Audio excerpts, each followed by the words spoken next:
الحمدللہ والصلاة والسلام علی رسول اللہ اما بعد۔ امام بخاری فرماتے ہیں ہمیں حدیث بیان کی حجاج بن منہال نے، انہوں نے کہا ہمیں حدیث بیان کی شعبہ نے، انہوں نے کہا ہمیں خبر دی محمد بن زیاد نے، انہوں نے کہا میں نے ابو ہریرہ رضی اللہ عنہ سے سنا کہ نبی مکرم صلی اللہ علیہ وسلم نے فرمایا لیس المسکین الذی ترده الاکلۃ والاکلتان،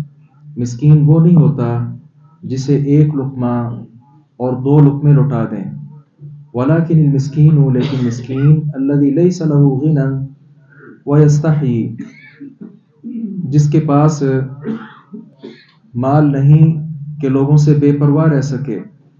ویستحی، اور وہ مانگنے سے حیا بھی کرتا ہے، او لا یسأل الناس الحافا، یا وہ لوگوں سے لپٹ کر سوال نہیں کرتا۔ مسکین کون ہوتا ہے اس کے متعلق ابھی ہم نے حدیث مبارکہ پڑھی ہے۔ ہمارے ہاں بعض لوگ ایسے ہوتے ہیں جو نکلتے ہیں اور ایک ایک دروازہ نوک کر کے یا ایک ایک آدمی کے پاس جا کر کسی سے 5 روپے لے لیے، کسی سے 10 روپے لے لیے، اور 10 روپے لے کر آگے چل پڑے، آگے سے جا کر 10 روپے پھر لے لیے۔ اب یہ آدمی مسکین نہیں ہے، کیوں؟ اس لیے کہ وہ اپنی ضرورت پوری کر لیتا ہے۔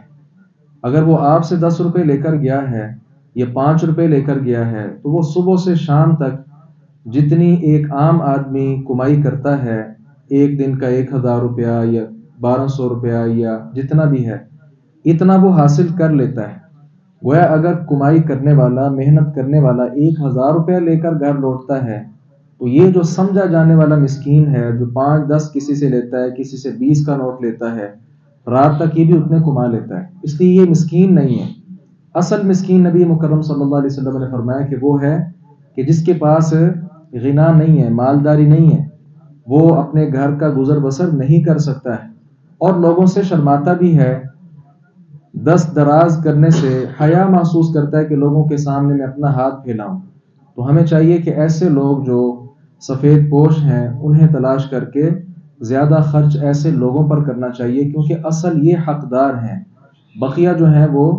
حقدار اتنے نہیں ہیں جتنے یہ لوگ ہیں۔ اللہ تعالیٰ سے دعا ہے باری تعالیٰ حق بات کو سمجھ لیں اور اس پر عمل پیرا ہونے کی توفیق عطا فرمائے۔